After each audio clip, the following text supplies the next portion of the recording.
In 1964, the United States Congress agreed and passed the Wilderness Act, declaring that wilderness is an area where the earth and its community of life are untrammeled by man, where man himself is a visitor who does not remain. Untrammeled by man, a refuge from the noise and busyness of everyday life. For thousands of Southern Californians, that place is the San Gorgonio Wilderness. Preserving this wilderness did not come easily. Commercial ski interests sought to develop the slopes below San Gorgonio Peak.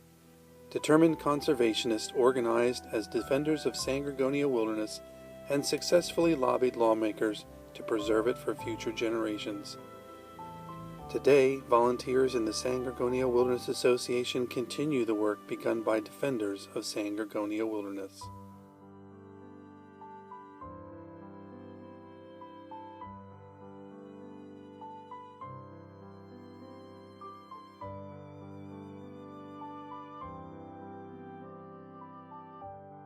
The potential for development of the San Gorgonio Wilderness area may occur, and that was about 1960, 61. Well, we knew Joe Momeyer. He was a member of the Sierra Club, and we went camping with him many times before. And we decided that, there should be a defense on this. When you think of Southern California, there's three major peaks, and Mount Baldy, San Gorgonio, and San Jacinto. And back in 1962, 63, 64, at that time, the Palm Springs Tramway was already just opening up. And so it had already affected the wilderness area at San Jacinto. Mount Baldy already had a ski area. So it really hits home when you say, okay, here you have the three highest peaks in Southern California. Why would you build another ski area here? Let's keep it primitive. At least one of the three is very primitive. Wilderness is extremely important because as we become more and more civilized, we have kind of a primal need to have areas that remind us of where we've come from. I've always looked at wilderness as a monument to civilization.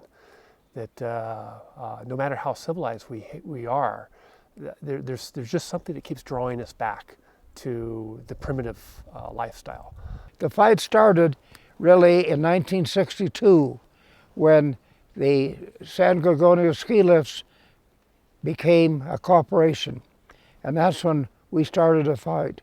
And we decided that we should start to get organized because this is high money potential that these people are talking about potentially building ski lifts up there. I went to several meetings of their meetings. They didn't know I was going. But we went and I made some copies of maps where they planned the roadways and how it would virtually impact heavily the wilderness area and take away the area that we loved so much as an area that we can go with our families. We then became an organization. So we started what we call Defenders of San Gorgonio Wilderness. I was only 7 years old, but I vividly remember my parents, and especially my mother, Alice Creeper, talking about, okay, tonight we're going to have about 20, 30 people descend on our backyard in San Bernardino at the family house. From 5 people we started up to well over 200 people of advisors and as well as actual members who contributed. And we'd get all sorts of backing, not from the commercial groups, not from the money groups, but from the real people who knew wilderness and appreciated the use of trails and being able to go into the backcountry and love the backcountry. I think what they did was incredible. I don't see, I might have had that much perseverance, but Harry and Alice and the whole group, they really dedicated their lives to it. And if it hadn't been for them, this would be a ski area and where There's no snow now. They anticipated snow being all the time. It would be gondolas and all that up there. So I thank them every day when I'm out there because it's beautiful. It stays the same. It doesn't change. And because of them, it's because of them. One time we hiked up to Dry Lake, and a representative of the House of Representatives camped out all night. That congressman was sold on the San Gorgonio Wilderness, and he went back in Congress and he was pitching for us. And that one trip had a wonderful results. And that's what I truly, just remember my parents and their efforts, and they were successful in this, and lobbying and many others to that Wilderness Act. And we got letters to Congress, to Senate, to the state, and to the Forest Service. And we got the support of the Forest Service. We got the support of the House of Representatives. Although there was more things to come later where people still tried to have a ski area up here later in the 1960s. And so we were sold on educating the public as to the needs of wilderness. And we had guest speakers all the time to educate the public as why we need the public's attention to keeping this as wilderness. Wilderness is not only a haven for native plants and animals, but it is also a refuge from society. It's a place to go to hear the wind and little else, see the stars and the galaxies, smell the pine trees, feel the cold water, touch the sky and the ground at the same time, listen to coyotes, eat the fresh snow, walk across the desert sands, and realize why it's good to go outside of the city and the suburbs. John Muir.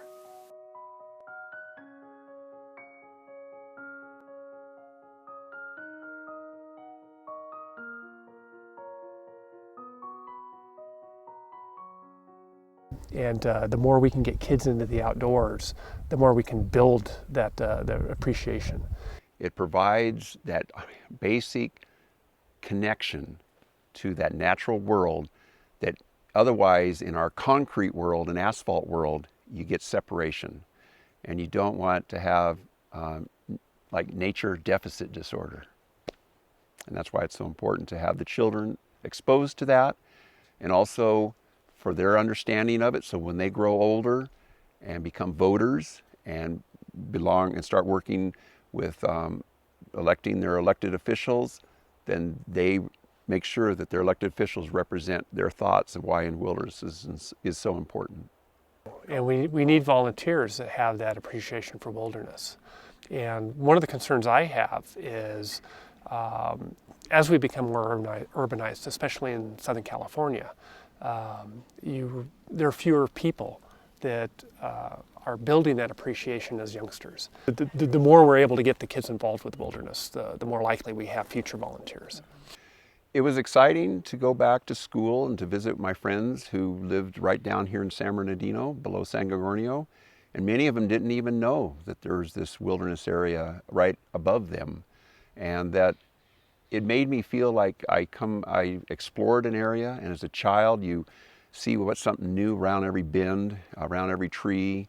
You see animals, you see deer, saw black bear, and when I brought that back and shared that with friends and schoolmates, they were like really inspired, and that made me feel more inspired, and it actually made me feel more like if you don't experience wilderness in its primitive state, you really don't enjoy the luxuries of what you have down in the home. It's a contrast that you can look back and forth on. After the Wilderness Act was passed, there still were efforts by several groups in LA, and one group wanted to buy a right-of-way going up to the base of San Gorgonio up to Dry Lake. And so we kept fighting this clear up till the 1972 and 74. There still were efforts put forth, and we still had people wanting to put up money to buy the rights to put chairlifts on San Gorgonio. But there were so many big money people that were on that committee that they wanted to spend the money build the roads and build restaurants up there and so on.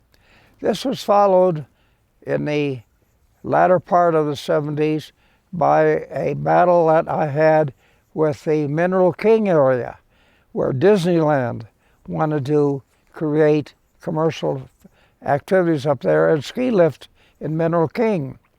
But the strength of the conservation movement made them realize that they're going to have an endless battle, and they gave it up. And 74 was the last real effort put forth.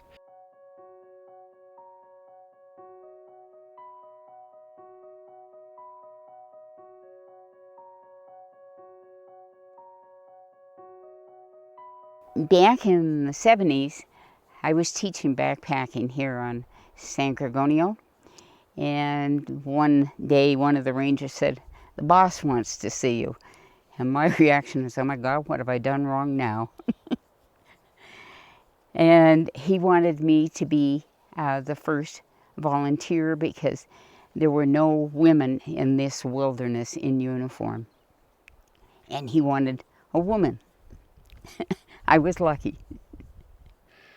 It led to me to continue on, and my career, then I worked for 30 years with California State Parks. And those years were fantastic, where I could manage different parks here in Southern California. San Gorgonio, of course, is U.S. Forest Service, but state parks manage San Jacinto State Park. And so at the end of my career, I was the head ranger managing San Jacinto State Park, and that's a wilderness area too. And it really hit home with me with standing on San Jacinto and looking north and seeing San Gorgonio. I have horses, and I'm an equestrian, and I rode up here a lot with a friend of mine, and we were young, and I had young children, and it got me out of the house. So the Forest Service asked if I would be interested in becoming a volunteer. That's when they started their program. It had just been in existence a short while. And I started volunteering, and it's what I do. My family got involved. My children they're in their 40s now, and they've been here since they were like 9 or 10. We all come here for different reasons. We all have a different story as to why we volunteer. My story is I grew up in these mountains, and the opportunity to give back to it is what drives me here. I've been doing it for 16 years now. So every summer I have it on the calendar that I'm going to be spending my weekends up here. We came here many times. As our family grew, Ron was born in 56. I had another son born in 59, and then 61 and 63. Our other sons, we had 4 sons, and we all came to San Gorgonio, camped many times. I remember backpacking my youngest son, Brian, on my backpack up here. We would hike several miles here into Dry Lake, and but to get me up that hill, I remember enticements with candy to the next switchback. If you make it to that switchback, you're going to get there. And because it was uphill and tough, but it built character and it built perseverance that I could feel like, okay, there's a goal I can make and I'll attain it, and I did. We worked with a lot of trails up here. Before the San Gorgonio Wilderness Area became involved in trails, but we were participating in the Pacific Crest Trail Association, and a lot of trail work we did up here. I used my scouts on it, and they helped. The amphitheater that we have down here, my scouts built initially. Those times were fantastic with the leadership that I helped with the other younger kids, so they learned how to backpack, and it was very inspirational to get them the next day to climb San Gorgonio and make it to the peak and then come back down. My 16-year-old granddaughter, when she was 3, we were doing a cleanup on the road down here, and it was where some other people were parking to go into a gate, and so we were all out cleaning up along the road, and she and I, of course, didn't get on the road. We stayed right by the cars, and she was picking up trash and putting it in the trash bag and putting it in the trash bag, and these people opened their car door, and trash just blew out. Well, they weren't going to pick it up, but she ran over there and picked it up anyway, and I think it gives them a whole concept of, well, this is what we need to do. This is what we do. We keep things, we pick up the trash. We enjoy the out of doors. And it gives them a chance to run around and be free and, do what they need to, what they want to do and explore a lot, see a lot of different things, meet a lot of different people. I think it's real good for them. Wilderness has given me purpose. It has provided a lot of focus on my life. It's channeled a lot of my energy. It's given me a concrete thing that I can devote my energy to, and it's something so obviously worthwhile. The opportunity to be a part of something that is going to be so permanent is very humbling. It's very powerful. I love the wilderness because it rejuvenates the spirit inside you so that you can continue on in life feeling that this is always protected, and it makes you aware of mankind's items that they have that you enjoy. If you don't have wilderness, you don't know where you really came from. I love the wilderness because it's going to be the same now and the same as it was 50 years ago, and in another 50 years it's going to be the same. There's not going to be any changes to it. There's not going to be any new walls. There's not going to be any new buildings. There's not going to be any cars. There's not going to be anything different. The same trees will be there. They may have fallen, but there'll be others there. It'll regenerate itself, and it'll always be the same. I love the wilderness because it's something that we don't have available unless we preserve it. And we maintain it in such a way that our children and our grandchildren have the right to enjoy it as I have enjoyed it, as my family has enjoyed it, and as we hope it will remain in a manner that can be used for recreation, but yet can be used for understanding of the needs of the area to be there for generations to come.